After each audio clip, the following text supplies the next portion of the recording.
Hello friends, आप सभी का हमारे ऑनलाइन प्लेटफॉर्म स्टडी विद जी के यूट्यूब चैनल पर हार्दिक स्वागत है।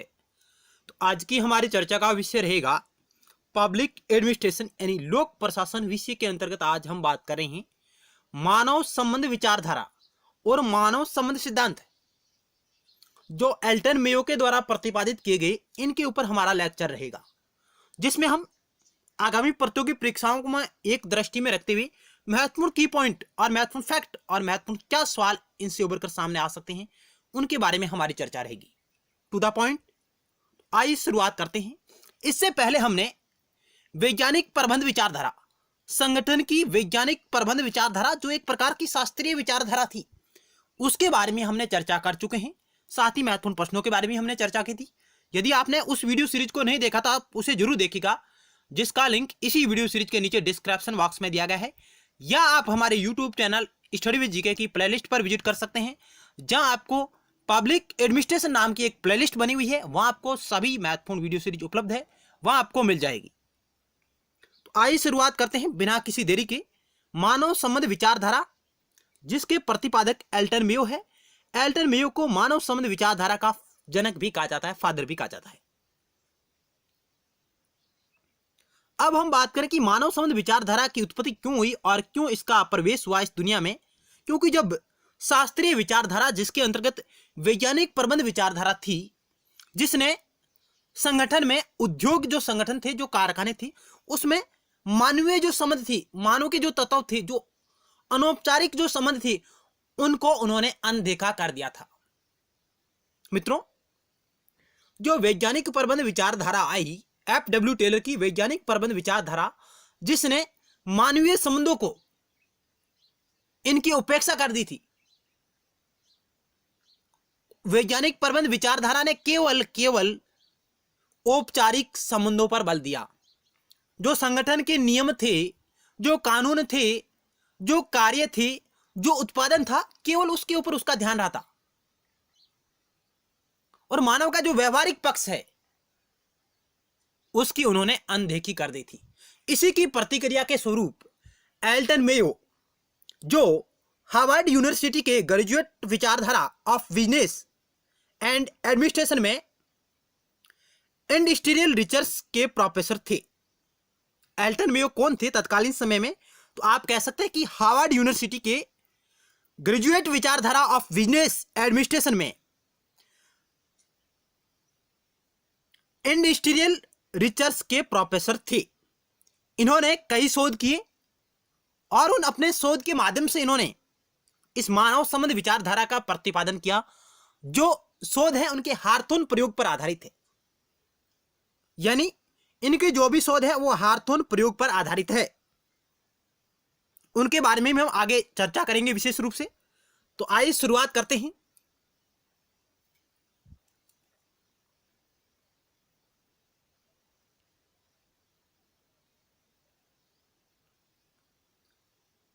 मानव संबंध विचारधारा, जिसके जनक एल्टन मेयो है, जिन्होंने हार्थोन प्रयोग के माध्यम से वैज्ञानिक प्रबंध विचारधारा, जो एक प्रकार की शास्त्रीय विचारधारा थी, उसके पक्ष थे, उसने जो पक्ष और विचार रखे उसको इन्होंने नकार दिया था हार्थोन प्रयोग के माध्यम से। एल्टन मेयो ने, कहने का मतलब यह रहेगा कि एल्टन मेयो ने जो प्रयोग किए वो हार्थोन प्रयोग कहलाते हैं। और इन हार्थोन प्रयोग के माध्यम से एल्टन मेयो ने जो शास्त्रीय विचारधारा की जो परंपरागत जो नियम थे, जो इन्होंने औपचारिक नियमों पर जो उन्होंने बल दिया था, उनको इन्होंने नकार दिया। नकारा क्यों? क्योंकि वो मानव के व्यवहारिक पक्षों की उपेक्षा कर रहे थे। मानव के संबंधों को मानव के संबंध और सामाजिक संबंध है, उनको वे महत्व नहीं दे रहे थे। इस कारण उन्होंने वैज्ञानिक प्रबंध विचारधारा, जो एफ.डब्ल्यू. टेलर द्वारा प्रतिपादित है, उसको इन्होंने हार्थोन प्रयोग के माध्यम से नकार दिया। लोक प्रशासन को व्यवहारिक स्वरूप प्रदान किया, यानी एल्टन मेयो ने मानव संबंध विचारधारा के माध्यम से लोक प्रशासन, पीए का मतलब है पब्लिक एडमिनिस्ट्रेशन, को उन्होंने व्यवहारिक स्वरूप प्रदान किया। और कर्मचारी इंसानी गुण के साथ इंसान होते हैं, यह बात उन्होंने प्रतिपादित की। एल्टन मेयो ने क्या कहा कि जो मानव है, जो किसी संगठन में अपने मानवीय गुण के साथ आता है और उसी के साथ वह जीवन भर अपना जीवन व्यतीत करता है। यह बात एल्टन मेयो कहते हैं। साथ ही इन्होंने कहा कि जो मानव संबंध सिद्धांत है या मानव संबंध विचारधारा है, यह सिद्धांत संगठन को एक सामाजिक व्यवस्था के रूप में देखता है। यानी मानव संबंध विचारधारा संगठन को एक सामाजिक व्यवस्था के रूप में देखती है, साथ ही में अनौपचारिक संबंधों को महत्व प्रदान करती है। तीसरी बात इन्होंने कहा कि अनौपचारिक तत्व है, जो भी अनौपचारिक बाहरी तत्व है, वह समग्र रूप से संगठन के उत्पादन में एक महत्वपूर्ण भूमिका अदा करते हैं। एल्टन मेयो कहते हैं कि मानव संबंध विचारधारा के माध्यम से कहते हैं कि जो अनौपचारिक तत्व है मानव के या किसी संगठन के अनौपचारिक तत्व है, वह समग्र रूप से समेकित रूप से संगठन में उत्पादन को बढ़ाने में एक महत्वपूर्ण भूमिका अदा करते हैं। यह बात भी एल्टन मेयो कहते हैं। चौथी बात वो ये कहते हैं कि संगठन का व्यक्तिगत नीति शास्त्र के बजाय सामाजिक नीति शास्त्र होता है। इन्होंने कहा कि संगठन का व्यक्तिगत नीति शास्त्र के बजाय एक सामाजिक नीति शास्त्र भी होता है। कहने का मेरा मतलब यह रहेगा कि एल्टन मेयो ने कहा कि जो संगठन है उसका केवल व्यक्तिगत नीति शास्त्र नहीं होता है, उसके बजाय उसको एक सामाजिक नीति शास्त्र भी प्रभावित करता है। तो कुल मिला के जो बात हमारे सामने उभर कर आती है कि एल्टन मेयो ने वैज्ञानिक प्रबंध विचारधारा जो एफ.डब्ल्यू. टेलर ने दी थी उसको एकदम नकार दिया। कारण क्या था? क्योंकि वह किसी संगठन में या किसी उद्योग कारखाने में मानव के व्यवहारिक पक्ष या सामाजिक पक्ष की उन्होंने अवहेलना की थी, उनका इन्होंने महत्व नहीं दिया था। इस कारण एल्टन मेयो ने उसको नकार दिया।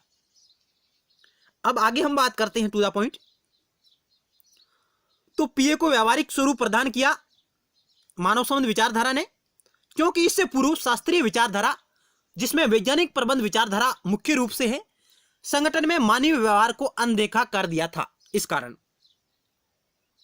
अब शास्त्रीय विचारधारा के अंतर्गत क्या था, वैज्ञानिक प्रबंध विचारधारा के अंतर्गत क्या था, क्या कि वह एक मानव के साथ एक वस्तु की तरह व्यवहार किया करती थी। यानी जो वैज्ञानिक प्रबंध विचारधारा थी वह मानव के साथ एक वस्तु की भांति व्यवहार किया करती थी। वह अनौपचारिक संबंधों को महत्व नहीं देती थी मानव के। दूसरी बात यह थी कि वह संगठन में मानव के स्थान पर संगठनात्मक इकाइयों की संरचना, यानी मानव के स्थान पर वह संगठनात्मक इकाइयों की संरचना औपचारिक सिद्धांतों और कार्यों के नियमों पर अधिक बल दिया करती थी।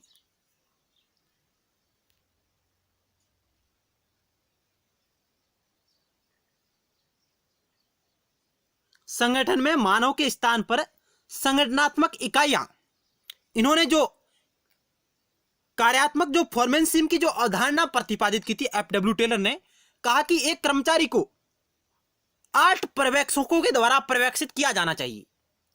संगठनात्मक इकाइयां जो उन्होंने गति अध्ययन वगैरह इत्यादि जो अलग अलग प्रकार के पर्यवेक्षक नियुक्त किए थे, उन्होंने कहा कि किसी संगठन में एक कर्मचारी को 8 पर्यवेक्षकों के द्वारा पर्यवेक्षित किया जाना चाहिए।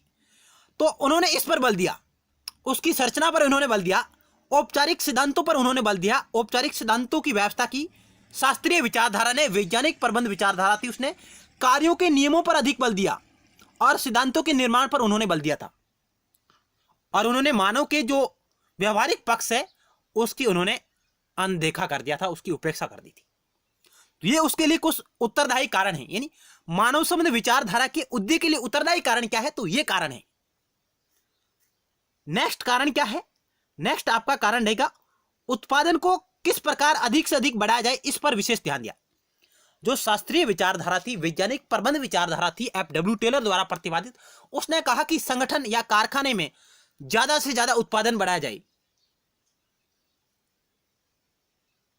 यानी उत्पादन को अधिक से अधिक बढ़ाने पर बल दिया। और यह किसी भी तरीके से बढ़ाया जा सकता है, या तो कर्मचारी को पुरस्कार देके, उसे लालच देके, या उसके पर दबाव डाल के किसी भी तरह से उत्पादन बढ़ाया जाए, इस पर उन्होंने बल दिया था, शास्त्रीय विचारधारा ने बल दिया था। यह भी एक मानव संबंध विचारधारा के उदय का प्रमुख कारण उत्तरदायी रहा है। इस कारण इन्हें उत्पादकता प्रधान विचारधारा भी कहा जाता है। जो वैज्ञानिक प्रबंध विचारधारा है उसे उत्पादकता प्रधान विचारधारा भी कहा जाता है, क्योंकि उन्होंने अधिक से अधिक उत्पादन पर बल दिया। मानव का जो शारीरिक पक्ष है उसकी उन्होंने अवहेलना कर दी थी। मानव को एक मशीन का पुर्जा समझ के रख दिया। उन्होंने मानव को एक मशीनीकृत मानव की संज्ञा प्रदान की थी। वैज्ञानिक प्रबंध विचारधारा ने मानव को एक मशीन का पुर्जा समझा कि यह इंसान है, जो ये मानव जो इंसान है यह कभी थकता नहीं है, यह अधिक से अधिक काम करता रहेगा। यही उन्होंने प्रतिपादित करने की कोशिश की थी। एल्टन मेयो के जो सिद्धांत थे उसमें उन्होंने इन विचारधारा को नकारने की कोशिश की, जबकि एफ.डब्ल्यू. टेलर ने इन विचारधाराओं का पक्ष लिया और इन्हें बढ़ावा देने की कोशिश की थी। मानव एक इंसानी पुर्जा नहीं है, वह एक मशीनी पुर्जा है। यह बात एफ.डब्ल्यू. टेलर ने कही थी।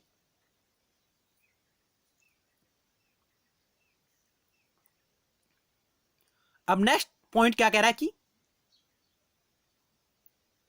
वैज्ञानिक प्रबंध विचारधारा ने कर्मचारियों के जीवन को यांत्रिकता में बदल दिया, यानी एक मशीन में बदल दिया था। वैज्ञानिक प्रबंध विचारधारा ने कर्मचारियों के जीवन को यांत्रिकता में बदल दिया, यानी एक मशीन में बदल दिया था कि आप ज्यादा से ज्यादा उत्पादन करें। उन्होंने कई सिद्धांतों का प्रतिपादन किया। एफ.डब्ल्यू. टेलर ने कहा कि एक कर्मचारी को, उन्होंने कार्यात्मक फोरमैनशिप की जो अवधारणा दी थी, कार्यात्मक जो प्रसिद्ध अवधारणा है एफ.डब्ल्यू. टेलर की, कार्यात्मक फोरमैनशिप की जो अवधारणा थी, इसके तहत उन्होंने कहा कि किसी संगठन में एक कर्मचारी को 8 पर्यवेक्षकों के द्वारा पर्यवेक्षित किया जाना चाहिए, जिसमें 4 लोग योजना का निर्माण करेंगे, योजना कक्ष में बैठेंगे, और 4 लोग कारखाना स्तर पर कार्य करेंगे, जो वहां की गतिविधियों का निरीक्षण करेंगे। इस प्रकार उन्होंने 8 पर्यवेक्षकों की एक कार्यात्मक फोरमैनशिप की अवधारणा प्रतिपादित की थी एफ.डब्ल्यू. टेलर ने। उसी को भी एल्टन म्यू ने नकार दिया था।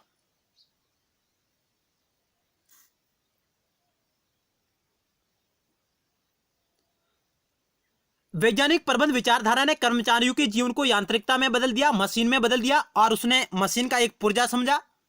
इसमें कर्मचारियों की भावनाओं या आकांक्षाओं का कोई स्थान नहीं था। यानी जो शास्त्रीय विचारधारा थी, जो वैज्ञानिक प्रबंध विचारधारा थी, उसमें कर्मचारियों की भावनाएं और उसकी क्या आकांक्षाएं हैं, वो क्या चाहते हैं, उसका कोई उसमें स्थान नहीं था। उनकी भावनाओं को वहां दबाया जाता था, उनकी भावनाओं को, उनकी आवश्यकताओं को वहां स्थान नहीं दिया गया। यह भी एक कारण मानव संबंध विचारधारा के उदय का है। अब नेक्स्ट बात है कि मनुष्य को प्रेरणा देने वाले उपाय खोजने का प्रयास नहीं किया। जो वैज्ञानिक प्रबंध विचारधारा थी, जो शास्त्रीय विचारधारा थी, उसने किसी संगठन में जो कर्मचारी है उसको किस प्रकार अभिप्रेरित किया जाए, उसे किस प्रकार प्रेरणा दी जाए कि वह एक सकारात्मक रूप से उत्पादन को बढ़ावा दे, उस बात की उन्होंने अवहेलना की। उसका बढ़ावा देने का कोई प्रयास उन्होंने नहीं किया था। चौथा जो हमारा नेक्स्ट पॉइंट है वह है कि संगठन में मनुष्य के आपसी व्यवहार व संबंधों का अवरोध माना गया। यानी वैज्ञानिक प्रबंध विचारधारा ने क्या कहा कि उसने कहा कि जो मनुष्य है संगठन में, उसके जो आपस में जो बातचीत हो रही है अन्य कर्मचारियों से, अन्य कर्मचारियों के साथ जो उनके संबंध है, वे उत्पादन को क्या है, प्रभावित करते हैं, उत्पादन को कम करते हैं। यह एफ.डब्ल्यू. टेलर ने कहा। यानी एफ.डब्ल्यू. टेलर ने कर्मचारियों के या मनुष्य के आपसी व्यवहार व संबंधों को अवरोध माना।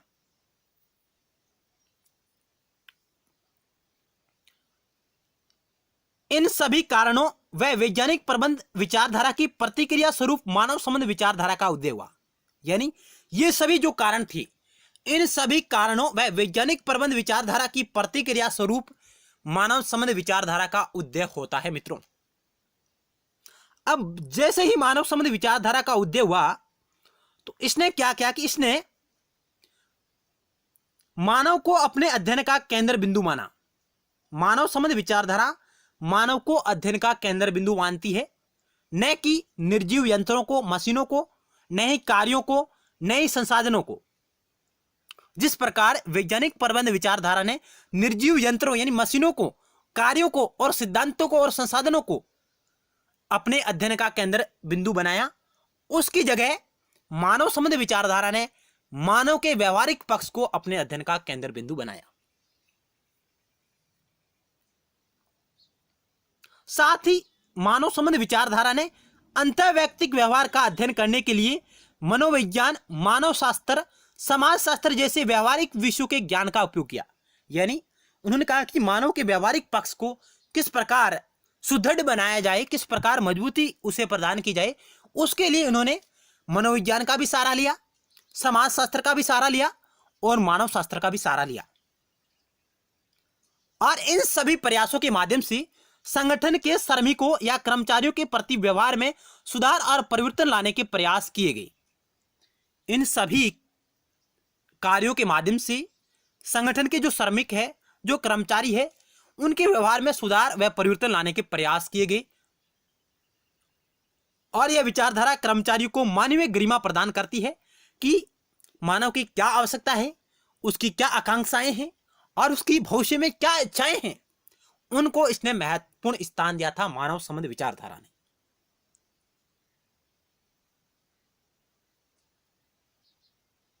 आप फ्रेंड्स वीडियो को रोककर भी आसानी से स्लाइड को पढ़ सकते हैं।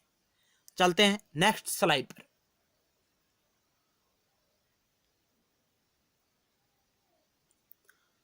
मानव संबंध विचारधारा टेलरवाद की प्रतिक्रिया स्वरूप आई, ये बात हम पहले चर्चा कर चुके हैं। तो बेसिक कुछ जानकारी इससे यहां लेने की कोशिश करेंगे कि मानव संबंध विचारधारा का विकास टेलर के वैज्ञानिक प्रबंध के सिद्धांतों की प्रतिक्रिया के रूप में माना जाता है। टेलर ने श्रमिकों को एक निष्क्रिय प्राणी माना जिनको आर्थिक प्रोत्साहन देकर अभिप्रेरित किया जा सकता था। यानी टेलर ने वैज्ञानिक प्रबंध विचारधारा के माध्यम से और सिद्धांतों के माध्यम से श्रमिकों को एक निष्क्रिय प्राणी माना जिनको आर्थिक प्रोत्साहन देकर अभिप्रेरित किया जा सकता है, ये बात उन्होंने कही थी। टेलर के सिद्धांतों में नियोक्ता व श्रमिकों के संबंधों पर ध्यान न देकर कार्य क्षमता व उत्पादकता की वृद्धि के प्रयासों पर जोर दिया गया। आप पढ़ सकते हैं कि जो एफ.डब्ल्यू. टेलर था, उसने सिद्धांतों में नियोक्ता व श्रमिकों के संबंधों पर ध्यान न देकर उन्होंने कार्य क्षमता को किस प्रकार बढ़ाया जाए, उत्पादकता में वृद्धि किस प्रकार की जाए, इस पर उन्होंने बल दिया। जो मानव के व्यवहारिक पक्ष थे उनकी उन्होंने अनदेखी कर दी थी तथा प्रबंधक श्रमिकों की मनोवैज्ञानिक आवश्यकताओं व कार्यों के सामाजिक पहलुओं की उपेक्षा की। जो उच्च प्रबंधक थे तथा निम्न कर्मचारी थे, उनके मध्य जो संबंध है उसकी भी उन्होंने अनदेखी कर दी थी, उसके सामाजिक पहलुओं की उन्होंने उपेक्षा की। इसके विपरीत प्रतिक्रिया स्वरूप मानव संबंध विचारधारा का विकास हुआ।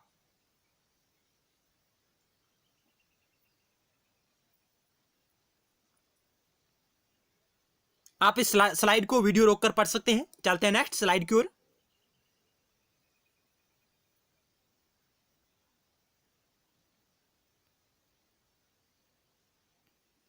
अब हम मानव संबंध विचारधारा की प्रमुख विशेषताएं क्या है, कई बार परीक्षाओं में क्वेश्चन आए हुए हैं कि निम्नलिखित में से कौन सी मानव संबंध की विचारधारा है या नहीं है, कथन में से ही आ जाते हैं। तो आपको इसकी विशेषता ध्यान से देखनी होगी। मानव संबंध विचारधारा की प्रमुख विशेषताओं की बात करें तो मानव संबंध विचारधारा का प्रमुख केंद्र बिंदु क्या है, मानव है। यानी ये मानव को केंद्र में रखकर उसके बारे में अध्ययन करती है। मुख्य बात तो ये आपकी नोट होनी चाहिए। जबकि वैज्ञानिक प्रबंध विचारधारा वह नियमों और सिद्धांतों को और संसाधनों को और मशीन को एक केंद्र में रखकर अध्ययन करती है। दूसरा पॉइंट है, इस विचारधारा की मान्यता है कि कर्मचारी एक सामाजिक प्राणी है, वह मशीन का एक पुर्जा अथवा उत्पादन का एक मात्र साधन नहीं है। यानी जो मानव संबंध विचारधारा है, इसका मानना है कि कर्मचारी एक सामाजिक प्राणी है, वह मशीन का एक पुर्जा अथवा उत्पादन का एक मात्र साधन नहीं है, उत्पादन का एक मात्र साधन नहीं है।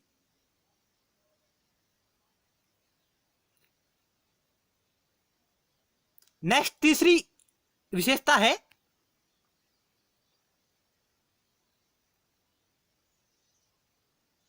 यह विचारधारा व्यक्तिगत विभिन्नताओं की जगह एकता की टीम भावना पर बल देती है। यानी जो मानव संबंध विचारधारा है व्यक्तिगत भिन्नताओं की जगह एकता टीम की भावना पर बल देती है। मानव संबंध विचारधारा अनौपचारिक संगठन को महत्वपूर्ण मानती है, जबकि वैज्ञानिक प्रबंध विचारधारा ने अनौपचारिक संबंधों को उपेक्षित कर दिया था, उसकी उपेक्षा कर दी थी। केवल औपचारिक संबंधों पर वैज्ञानिक प्रबंध विचारधारा ने अपना ध्यान केंद्रित किया था। जबकि मानव संबंध विचारधारा अनौपचारिक संगठन को महत्वपूर्ण मानती है कि अनौपचारिक संगठन भी किसी औद्योगिक संगठन में उत्पादन को बढ़ावा देने में अपनी महत्वपूर्ण भूमिका अदा करते हैं, यह मानव संबंध विचारधारा कहती है। पांचवी विशेषता है कि इस विचारधारा के अनुसार प्रत्येक व्यक्ति की अपनी सामाजिक एवं मानसिक आवश्यकताएं होती है, जिनको पूरा करके उसे अभिप्रेरित किया जा सकता है। क्लियर? 6 नंबर पॉइंट है यह विचारधारा सहभागी प्रबंध पर बल देती है। यह विचारधारा सहभागी प्रबंध पर बल देती है। इसके विपरीत जो वैज्ञानिक प्रबंध विचारधारा थी वो संगठन में कर्मचारियों के जो संबंध है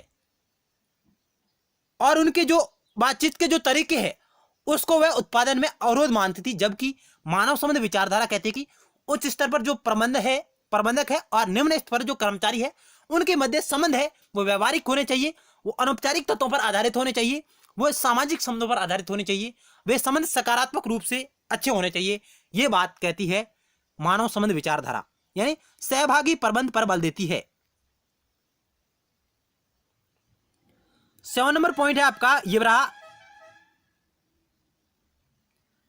यह विचारधारा मनोविज्ञान पर आधारित है, क्योंकि यह विचारधारा मनोवैज्ञानिक, समाजशास्त्र और मानव शास्त्र को एक दृष्टि में रखकर किसी संगठन में कर्मचारियों के अध्ययन को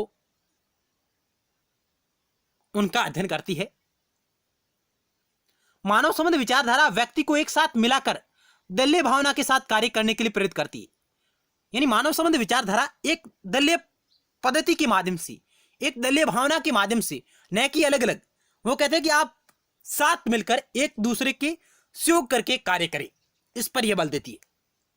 9 नंबर पॉइंट है कि यह कुशल नेतृत्व द्वारा कार्य का मानवीय वातावरण तैयार करने में विश्वास रखती है। यानी यह कुशल नेतृत्व द्वारा कार्य का मानवीय वातावरण तैयार करने में विश्वास रखती है। और अंतिम पॉइंट है यह विचारधारा अंतर्वैयक्तिक संबंधों पर पर्याप्त बल देती है। तो ये कुछ मानव संबंध विचारधारा की विशेषताएं हैं। हो सकता है यहां से प्रश्न परीक्षा में पूछा जाए कि निम्नलिखित में से कौन सी विशेषता मानव संबंध विचारधारा की है या नहीं है। चलते हैं नेक्स्ट स्लाइड की ओर। अब एल्टन मेयो से संबंधित और क्या महत्वपूर्ण फैक्ट है उनके बारे में चर्चा करते हैं।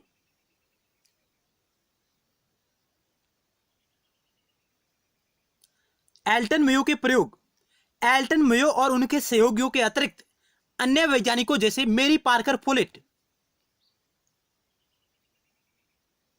आदि ने संगठन में मानवीय पहलू को पर्याप्त आदर, मान्यता और सुविधा दिलाने का प्रयास किया। यानी एल्टन मेयो के अतिरिक्त यदि बात करें तो मेरी पार्कर फोलेट, जिन्होंने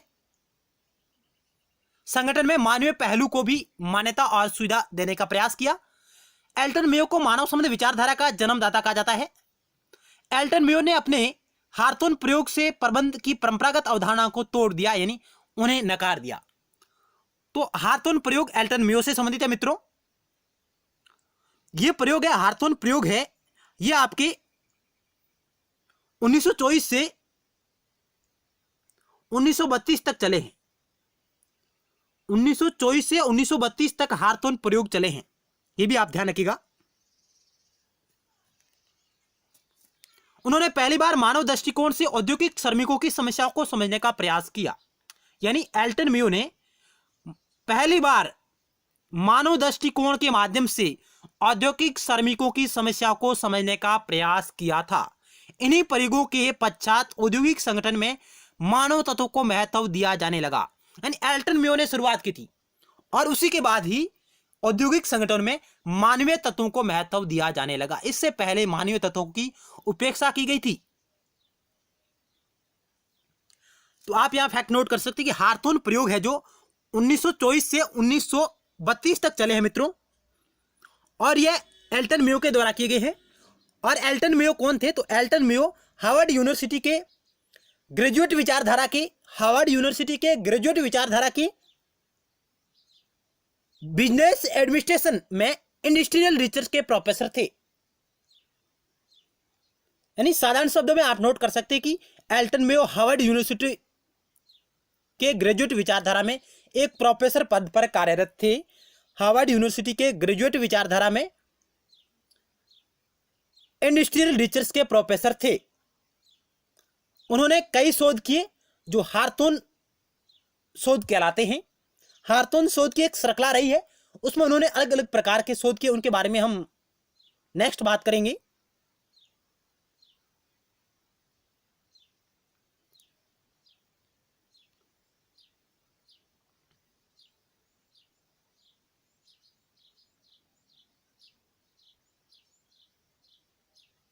मानव संबंध विचारधारा में एल्टन मेयो का योगदान। सन 1930 के प्रारंभ में लोक प्रशासन के अध्ययन में एक नवीन विचारधारा का प्रादुर्भाव हुआ, यानी उत्पत्ति हुई, जिसमें मानव संबंध विचारधारा की संज्ञा दी गई। इसी समय अमेरिका की वेस्टर्न इलेक्ट्रिक कंपनी,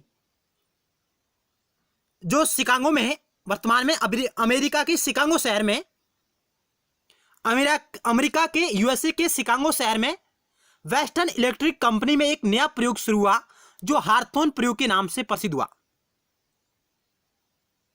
यानी आप ये जगह नोट करिएगा, यहां से भी कई प्रकार के सवाल परीक्षाओं में पूछे गए हैं कि जो हार्थोन कारखाना है यह यूएसए के शिकागो शहर का हार्थोन कारखाना, जहां की वेस्टर्न इलेक्ट्रिक कंपनी में एक नया प्रयोग शुरू हुआ, जो हार्थोन प्रयोग के नाम से प्रसिद्ध है।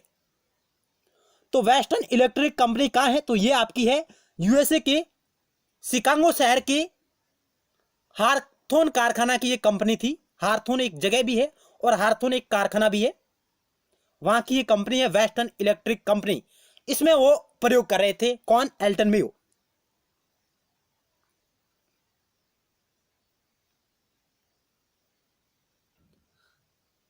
तो यहां तक क्लियर है कि जॉर्ज एल्टन मेयो ने उनके प्रमुख प्रशासनिक चिंतकों में से एक है, जिनके शोध कार्यों ने लगभग 3 दशकों तक अपना प्रभाव बनाए रखा और औद्योगिक समाजशास्त्र एवं मनोविज्ञान के विकास में महत्वपूर्ण योगदान दिया।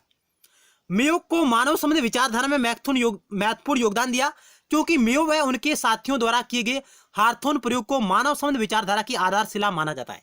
यानी एल्टन मेयो और इनके जो सहयोगी थे, उन्होंने जो कार्य किए वे मानव संबंध विचारधारा के प्रतिपादन में एक मील के पत्थर साबित हुए।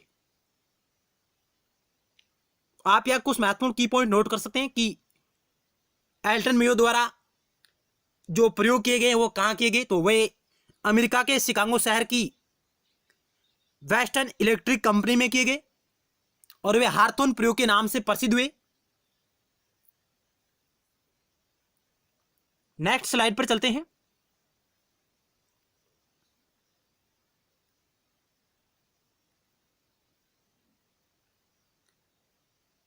मेयो को मानव संबंध विचारधारा में महत्वपूर्ण योगदान दिया, क्योंकि मेयो एवं उनके सहयोगियों द्वारा हार्थोन प्रयोग को मानव संबंध विचारधारा की आधारशिला माना जाता है। अब एल्टन मेयो द्वारा लिखित पुस्तकें इस प्रकार है मित्रों, कई बार यहां से भी क्वेश्चन परीक्षा में पूछे गए हैं। डेमोक्रेसी एंड फ्रीडम 1919, यह एल्टन मेयो की प्रसिद्ध पुस्तक है, democracy and freedom. The human problem of an industrial civilisation, the human problem of an industrial civilisation 1933। Next है तीसरे number the social problem on industrial civilisation 1945, और चौथी आपकी the political problem on industrial civilisation. तो ये उसकी Elton Mayo की कुछ प्रसिद्ध पुस्तकें और रचना है, लेख हैं, आप ये भी नोट करिएगा। Democracy and freedom, the human problem of industrial civilisation, the social problem of industrial civilisation, the political problem of industrial civilisation, ये प्रसिद्ध इनके कार्य रहे हैं और इनका ये प्रकाशन क्रम भी इस प्रकार है।